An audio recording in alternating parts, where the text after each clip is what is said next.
Sir, ಇವತ್ತು sports ಕ್ಲಬ್ನಲ್ಲಿ ಕೂಡ ತಾವು ಆಚರಣೆ ಮಾಡಿದ್ದೀರಾ, ಏನು ಹೇಳ್ತೀರಾ ಸರ್? ಮೊದಲಿಗೆ ಎಲ್ಲರಿಗೂ ಕೂಡ ನಮ್ಮ ಸ್ಪೋರ್ಟ್ಸ್ ಕ್ಲಬ್ ವತಿಯಿಂದ 78ನೇ ಸ್ವಾತಂತ್ರ್ಯೋತ್ಸವದ ಶುಭಾಶಯಗಳನ್ನ ತಿಳಿಸೋಕ್ಕೆ ಇಷ್ಟಪಡ್ತೀವಿ. ನಮ್ಮ ಸ್ಪೋರ್ಟ್ಸ್ ಕ್ಲಬ್ ವತಿಯಿಂದ ಅನೇಕ ಸೇವಾ ಕಾರ್ಯಕ್ರಮಗಳನ್ನು ಕೂಡ ಪ್ರತಿ ವರ್ಷ ಯಾರೇ ಅಧ್ಯಕ್ಷರು, ಉಪಾಧ್ಯಕ್ಷರು, ಸೆಕ್ರೆಟರಿ ಆದರೂ ಕೂಡ ಎಲ್ಲರ ವತಿಯಿಂದ ನಾವು ಸ್ಪೋರ್ಟ್ಸ್ ಕ್ಲಬ್ ವತಿಯಿಂದ ಜನಪರ ಸೇವೆ ಕಾರ್ಯಕ್ರಮಗಳನ್ನು ಮಾಡ್ತಾ ಬಂದಿದ್ದೇವೆ.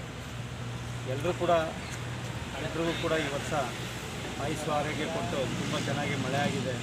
ಎಲ್ಲರೂ ಕೂಡ ಒಳ್ಳೆ ಬೆಳೆ ಬೆಳೆದು ನಾವಿಲ್ಲಿ ರೈತಾಪಿ ಜನ ಇರೋದರಿಂದ ಎಲ್ಲರೂ ಕೂಡ ಉತ್ತಮವಾದ ಸ್ವಾಗತವನ್ನು ಶುಭಾಶಯಗಳನ್ನ ತಿಳಿಸ್ತೀವಿ. Thank you sir. ತಾವು ಕೂಡ ಮಾಜಿ ಅಧ್ಯಕ್ಷರಾದಂಥವ್ರು, ಹಲವಾರು ದಾಪುಗಳನ್ನೆಲ್ಲ ಹಾಕಿದಂಥ ನಿಮ್ಮ ಸ್ಪೋರ್ಟ್ಸ್ ಕ್ಲಬ್ಬು ತುಂಬಾ ಒಂದು ವಿಶೇಷವಾದಂಥ ಮಾನ್ಯತೆ ತೊಗೊಂಡಿರುವಂಥದ್ದು, ಮತ್ತು ಮೆಂಬರ್ಶಿಪ್ ತುಂಬ ಜಾಸ್ತಿ ಇದೆ. ನಮ್ಮ ಬನ್ನೂರು ಹೋಬಳಿ ಲೆವೆಲಲ್ಲಿ ಲೆಕ್ಕ ಹಾಕೊಂಡ್ರೆ ತಾವೇನು ಹೇಳ್ತೀವಿ ಅದ್ರ ಬಗ್ಗೆ? ಮೊದಲಿಗೆ ನಾನು 78ನೇ ವರ್ಷದ ಸ್ವಾತಂತ್ರ್ಯ ದಿನಾಚರಣೆ ಅಂಗವಾಗಿ ನಮ್ಮ ಸ್ಪೋರ್ಟ್ಸ್ ಕ್ಲಬ್ನ ಎಲ್ಲ ಸದಸ್ಯರಿಗೆ ಮತ್ತು ಕಾರ್ಯಕಾರಿ ಸದಸ್ಯರಿಗೆ, ನಮ್ಮ ಕರ್ನಾಟಕ ಜನತೆಗೆ ನಾನು ಶುಭಾಶಯ ಕೊಡ್ತಾ, ಏನಪ್ಪ ಅಂತ ನಮ್ಮ ಕ್ಲಬ್ನ ವಿಶೇಷತೆ ಅಂತಂದರೆ ಕಾಲಾವಧಿ ಕಮ್ಮಿ, ಒಂದು ವರ್ಷಕ್ಕೆ ಮಾತ್ರ ಇರ್ತದೆ. ಒಂದು ವರ್ಷದಲ್ಲಿ ಯಾವುದೇ ಕಮಿಟಿ ಬಂದರೂ ಏನೋ ಒಂದು ಉತ್ತಮವಾದಂಥ ಕಾರ್ಯಕ್ರಮ ಮಾಡೋಕ್ಕೆ ಅವಕಾಶ ಇಲ್ಲ. ಈ ವರ್ಷ ಒಂದು ಉತ್ತಮವಾದಂಥ ಕಮಿಟಿ ಬಂತು.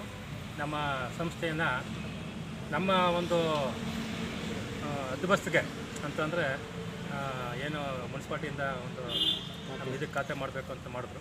ಕಾಲುವಾಸ ಕಮ್ಮಿ ಇದೆ. ಏನಾದ್ರು ಒಂದು ಜನರಲ್ ಬಾಡಿ ಮೀಟಿಂಗ್ ಬಂದಾಗ ಇವ್ರನ್ನೇ ಇನ್ನೂ ಸ್ವಲ್ಪ ದಿನ ಮುಂದುವರಿಸಿ ಈ ಕಾರ್ಯಕ್ರಮ ಮುಗಿದ ಮೇಲೆ ಏನನ್ನ ಒಂದು ನಮ್ಮ ಸಂಸ್ಥೆಗೆ ಒಂದು ದಾಖಲಾತಿ ಬರುವುದು ಮಾಡೋಕ್ಕೆ ಇವ್ರು ನಮ್ಮ ಮುಂದುವರಿಯಲಿ ಅಂತ ಒಂದು ಸಂದರ್ಭ ನಾನು ಹೇಳಕ್ಕೆ ಇಷ್ಟಪಡ್ತೀನಿ. ಜೊತೆಗೆ ನಮ್ಮ ಸಂಸ್ಥೆಯಲ್ಲಿ ಉತ್ತಮವಾದಂಥ ಕಾರ್ಯಕ್ರಮ ನಡೀತಾ ಇದೆ. ಅದನ್ನು ನಿಮ್ಮಂಥವರು ವರದಿಗಾರರು ಯಾರು ನಮ್ಮನ್ನ ಬಿಂಬಿಸ್ತಾ ಇಲ್ಲ. ನಾವು ಯಾವತ್ತೂ ಇರ್ತೀವಿ. ಪ್ರಾರಂಭದಲ್ಲಿ ನಾವು ಒಂದು 4-5 ಮಕ್ಕಳನ್ನ ಕರೆದು ನಾವು ನಮ್ಮ ಸಂಸ್ಥೆಯಿಂದ ಅವ್ರನ್ನ ವಿದ್ಯಾಭ್ಯಾಸ ಕೊಡಿಸ್ತೋ, ಸುಮಾರು ಜನಕ್ಕೆ ಆರೋಗ್ಯ ತಪಾಸಣೆ ಮಾಡಿದ್ರು, ಯೋಗ ಮಾಡಿದ್ರು, ಪ್ರತಿಯೊಂದು ಮಾಡಿದ್ರೆ ಅದನ್ನು ಪ್ರಚಾರಕ್ಕಾಗಿಲ್ಲ. ಪ್ರಚಾರ ಆಗ್ತಲ್ಲ. ಏನಪ್ಪ ಕೆಲವು ಜನ ಏನಪ್ಪ ಅಂದ್ರೆ ಬರೀ ಇಸ್ಪೀಟ್ ಆಡೋಕ್ಕೆ, ಇನ್ನೊಂದಕ್ಕೆ ಕಲ್ಯಾಣ ಮಾಡೋಕ್ಕೆ ಕೆಲವೊಂದು ಕ್ಲಬ್ ಬಗ್ಗೆ ಆ ಥರ ಇರುತ್ತೆ. ಸಂಸ್ಥೆ ಆ ಥರ ಇಲ್ಲ. ಇಲ್ಲಿ ಏನಪ್ಪ ಅಂತಂದರೆ ಉತ್ತಮವಾದಂಥ ಸ್ನೇಹ ಒಂದು ಕ್ಲಬ್ ಮಾಡಿದ್ಮೇಲೆ ಸ್ನೇಹ ಜಾಸ್ತಿ ಆಗೈತೆ. ಒಬ್ಬರಿಗೊಬ್ಬರು ಅನ್ಯೋನ್ಯತೆ ಜಾಸ್ತಿ ಆಗಿದೆ. ಆ ಒಂದು ನಿಟ್ಟಿನಲ್ಲಿ ನಮ್ಮ ಸಂಸ್ಥೆ ಉತ್ತಮವಾದಂಥ ಒಂದು ಸಂಸ್ಥೆಯಾಗಿದೆ. ಈ ಸಂದರ್ಭ ಅದು ಹೇಳೋಕ್ಕೆ ನಾನು ಇಷ್ಟಪಡ್ತೀನಿ. Thank you sir.